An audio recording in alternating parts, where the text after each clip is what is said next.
like recent, like within the past 2 months he opened that. Yeah, I hear you now. It's the Office 14 podcast, recording from Munch Sneaker Room. It's episode 92. It's Nas clocking in. Yo, this Lane clocking in. We got a close friend and family on the show with us today, man. It's been a long time coming, bro. We appreciate you. We got Munch 215 on here with us. Appreciate y'all, man. Thank you. It been like 2 years, bro. Yeah, we've been talking about it. 2 years. It's my fault, y'all. I've been bullshit.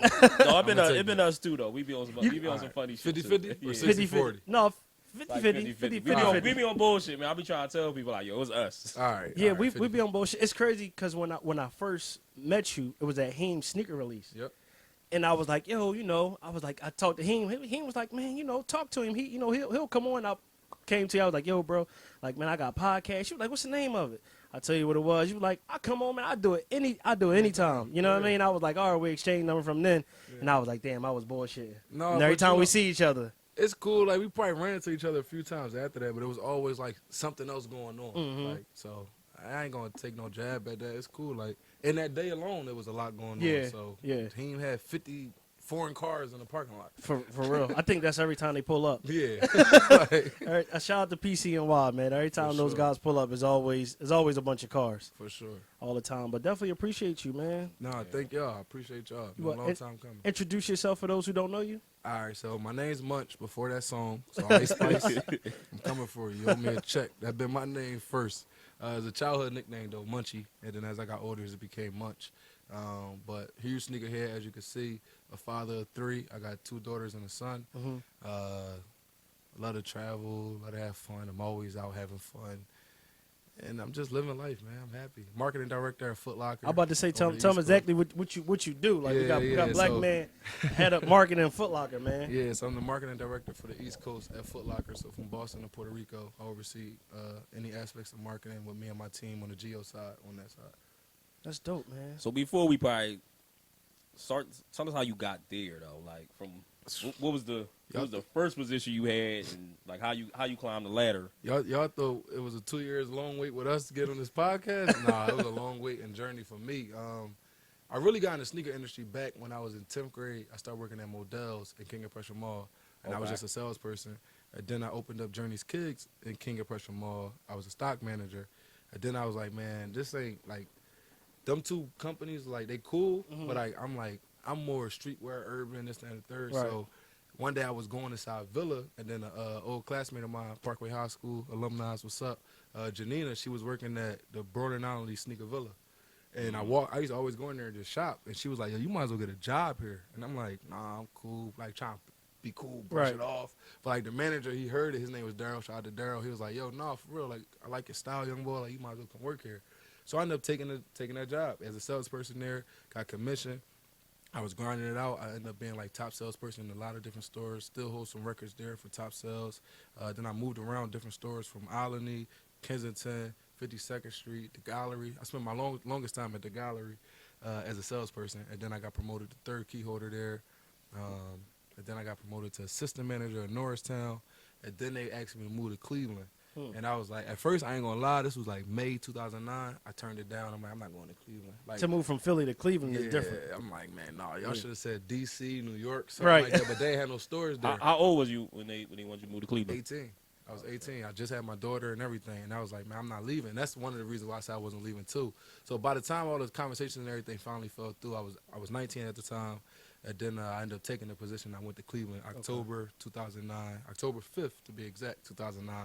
And then I went out there as assistant manager. Me and my cousin Keith, we was out there. He was a store manager. I was assistant. And then he ended up coming back to Philly and then promoting me to store manager in January 2010. And then after that, I just started meeting people, like networking, connecting, helped the store went from like $1 million store to like $4 million in a year. And they was like, yo, like, my mentors to this day, Patrick Walsh, he was like, I see something in you, like, you might as well lead the stores and come on the marketing side. So this like 2014 now. And I'm like, man, no, at that time, store manager, market trainer, all that. But he like, I want you to come to Texas with me. So we just flew down to Texas in September of 2014. And as we like meeting radio stations, people down there, influencers and all that, he introduced me as the marketing rep for Villa. Before you even got the job. Before I even got the job. So, you know, me, I'm playing it cool, but I'm also thinking, like, bro, we ain't talking about that. Right. Like, we ain't talking no money. We ain't talking nothing. Right. Like, and, like, the move is different. When I left Philly to go to Cleveland, it was just me. Now, at that time, I'm like, man, I got my second child. I had my second child in 2012. I'm like, man, it's a lot. Like, I got 2 kids now. I got to figure this out. So, fast forward, I ended up taking the role, of course, and I went down there in November 2014, and then I held the marketing rep position down in Dallas, Texas, from 2014 to February 2016. I got promoted to field marketing manager, and at that point, I was able to build a team out. So I moved back to Philly. They moved me back. I was happy about that. So during that 7 years, I was going Cleveland for 5 years, Texas for 2.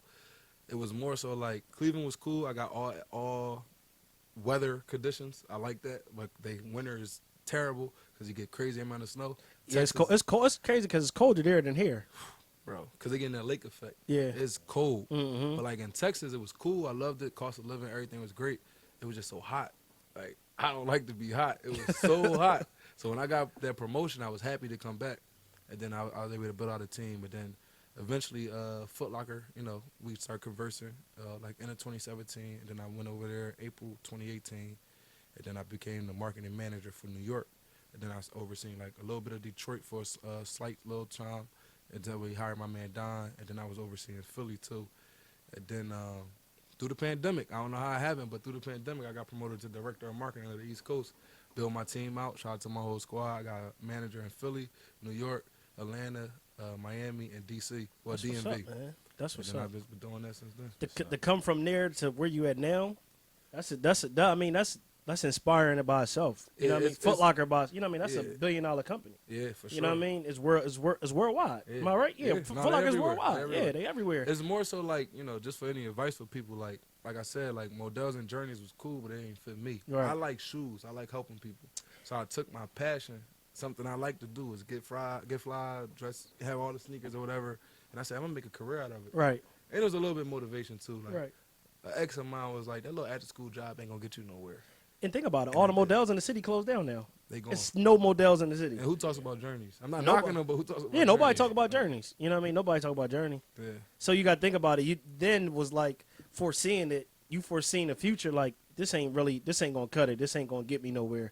I gotta go somewhere else. You know what I mean? And then fast forward, Models closed down like 5-6 years ago. All the Models the in the city. pandemic, I think. Yeah, It was before the pandemic. They was already shutting down stores. Yeah, he right. They was shutting down. They were shutting down stores like before the pandemic. Probably like 2 or 3 years before the pandemic, they were shutting down. And then it was like all Models in the city. Yeah, it's kind of like when closed. Amazon started really rolling. That shit was like, Yeah. Because you can stay at home. Everything Models sold, from sporting goods stuff to baseball mitts to workout equipment to jerseys to sneakers. Like, they ain't have the hot sneakers. No, they ain't had the sneakers you really wanted. They didn't even have cleats that we really wanted. I'm not gonna lie, the thing Models did help me with, I learned the technology of shoes. Like, I could tell you, like, oh yeah, you need this. And if somebody say, man, I got back pads, like pain in my back, yo, go get these. Or yo, man, every time I walk in my heels, my keyless. It's like the Pronate or Supernate or something like that, right? Yeah, I used to work in City Sports, so like you learn how to foot roll in and roll out. You gotta think, you come in a Villa or like even a Foot Locker. Like Foot Locker, we school people on that, but like a Villa, an urban retailer, right? They not them like we wasn't trained on telling the technology of a shoe. Right. People came in there, y'all need some butters. Y'all need some forces. What size? How do they run? Oh, these run big or small, whatever the case may be. Yeah, they ain't care like, yo, I'm about to walk 10 miles. Like, yeah. I tell everybody, Tim's is not the work. I do like kind of like not construction work, but I do construction work. Tim's is not the fucking sneaker to work at. Please don't go get a steel toe or something. Yeah, like, get something that you. you really that you see the Caucasian guys in. Get that. They're not comfortable boots at all. But no, man, it's inspiring to see your journey, man, and you see where you at, bro. Congratulations, man. We always like to give people their flowers. You know what I mean? And congratulations on things you're doing, especially what you're doing in the city. You know what I mean? We got a turkey drive given up, and Foot Locker is a part of that in Southwest in my hood. You know what I mean? We all CMI 215 and Foot Locker is partnering, and we have a state representative. She's also a part of it as well.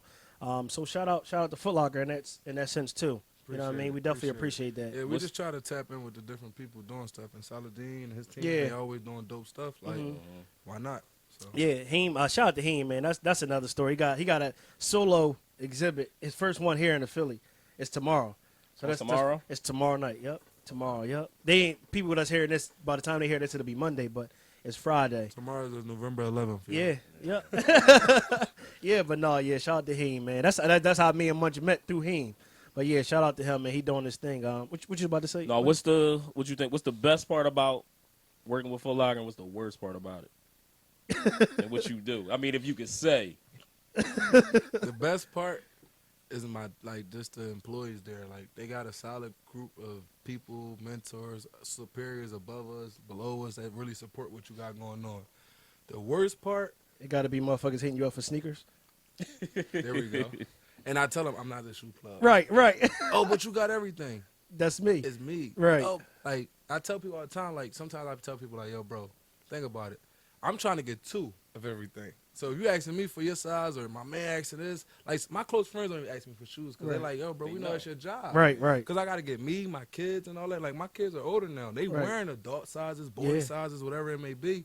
And I'm like, bro, I can't do that. And I always say, you going to pay my bills if I get fired? No homo. Like, you going to pay my bills if I get fired? Right. No, for real.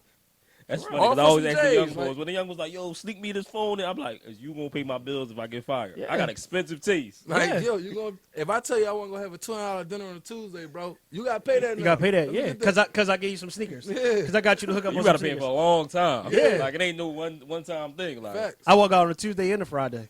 And Friday going to cost more than a Tuesday. But then I got a fan duel habit. So you Right. got to pay that You too. got to pay that too. Yeah. For sure. For sure, for say sure. what you got to put up with. Yeah. So,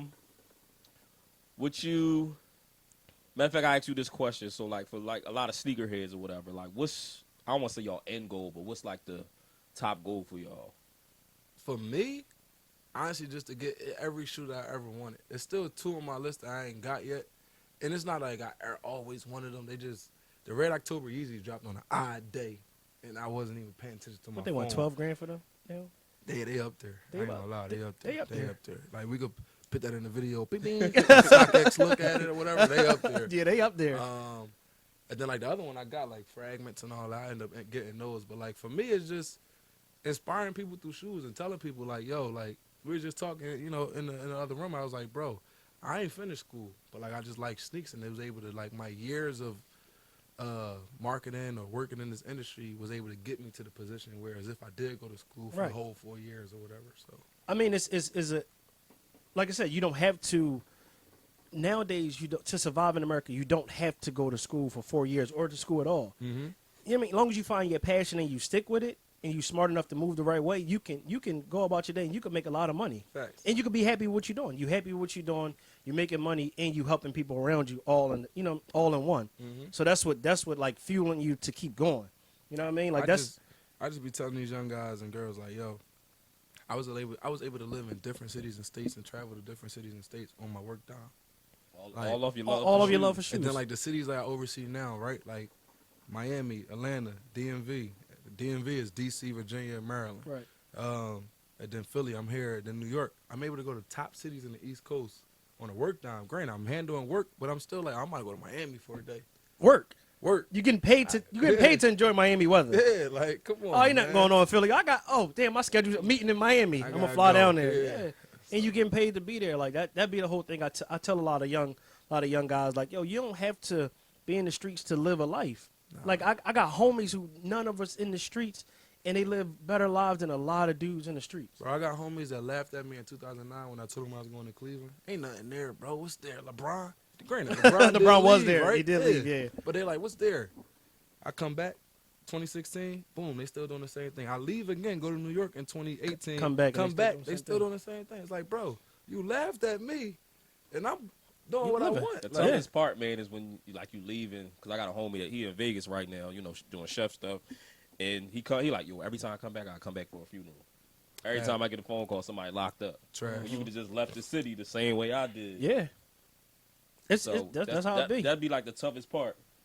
The funny is when you see the girls trying to spin the block. Oh, Like, man. yo, you wasn't around then. Now you trying to come back. Listen, Nah, that's stay how where you it at. be.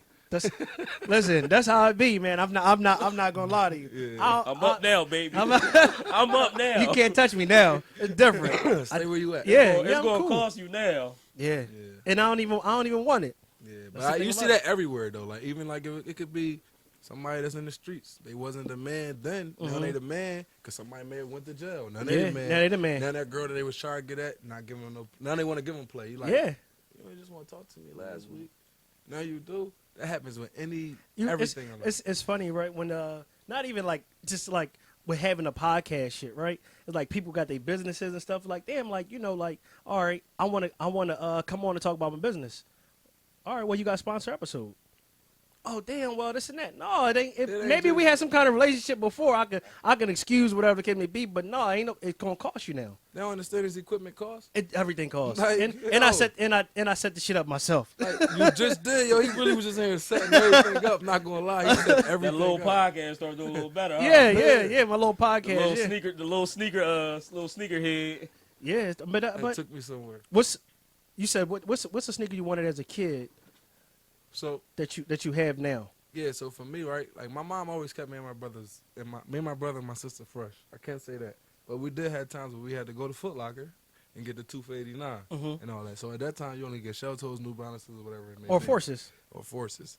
And then remember, Forces was $60. Yeah, but Forces Now was they $60. $110, but Damn. here they $110. 110. But God I damn. always liked the OG 95s. I always liked that shit. And now I got 2 pairs. I'm hoping I'm pulling out one of the clean ones. Yeah, like this shoe right here. Like my mom, like she had a boyfriend back in the day. He used to wear these and Stan Smiths. When I was able to get some money, I bought my first pair. Fair It's enough. probably my 3rd pair here, but this a clean pair. So you're probably like, I don't even wear them. I had a fucking It's pair going of blue, black, and gray ones. Mm-hmm. Where the lime at, where the green at. I had there was blue. Yep. And those one of the most comfortable that's a sneakers. good one too. Yeah. And then they got the red and all that, but this OG neon one, I always put my Remember when Philly was all niggas was wearing Air Maxes. Air Maxes. Air Maxes yeah. and Nike sweats. That's all it was. That's all we were. We had every Air Max in the world. I'm probably one of them in these boxes. Air Maxes. I was out of town, still holding it down. I never left Philly. Like I left, but I never left. You still held your own. Always held it down. Right. Like, Slim, what's one of your sneakers that you wanted as a kid that you got money now that you could buy? Probably. Say that last part again. Now you got money. Oh, everybody know Lim I Rich. ain't got no money, baby. Everybody, I ain't got no money, everybody baby. know Lim Rich. Sneak probably the white and black Jordan 12s. Oh, the Concords. Nah, they That one up there. that one up there. playoff. The crazy one, I'm gonna tell you a Yeah. story, right? Remember the episode of Martin, the Christmas episode where Ooh, he he took gave him all him the away. games to the young boy? Oh, it's the other one. Then. They're the That's Concord, right? playoff. It's No. called the Taxi. Oh, okay. Taxis. I always wanted these sneaks. That shit was so dope. I always wanted them. Never got them. I mean, of course I can afford them now, but I Yeah. never got them. Yeah, that's a good one. Mine would be threes, and I can get threes, but I just don't. I don't want them now. What kind of Cement, threes? black Cement. and Cement red. black. Oh, Man, nice. them Jones, like I seen like a nigga in my hood. He had like a dope boy, and he had the black Guess jeans, had the low shirt, and he had the cement. I was like, damn, them Jones crazy. Yeah, and I yeah, could yeah. never get the threes. I had other sneakers, I could never get the threes, never. That's a good pair. Cause like back then there was a store in Southwest called Players. I'm hip to Players. So yeah. you used to could go like if you had money, you used to go to Players like a few days before, and they would sell you the Jordans. Yeah. I used to get I in ain't had trouble money for like that as Players, a and kid. it was another joint down the street. It was Champions or something Champions, like that. right, Champions, down the yeah. street, You yeah. go down, you go there, and you could buy the sneakers like a few days before they came out. Yeah, I used to leave high school and get in trouble for that. Mom, if you're listening, yes, I did. I used to leave at lunch sometimes. But like Real McCoy's when they was at Broad Island. Oh shit! Before I was a quote unquote sneaker plug, Mhm. like I used to go there. Like my man would hit me like, "Yo, I got these," and like say I'm in school with something on already. I leave at lunchtime, shoot down there real fast, try to get back in time, and then change. But the security guard the security caught on. Miss Diane, she had passed away. The God rest her soul. She caught on, but she used to be like, "You ain't had no more going through the metal detector." You left. You left. Come here. 'Cause she got hip. I definitely used to leave, go get shoes, Jordan 10 Stills. That's probably one of my girls because my last name's Still too. So Okay. that's one of my girls. I got that pair. I How got that. how you feel about the state of like the sneaker game? Like how people? It's oversaturated. Thank you.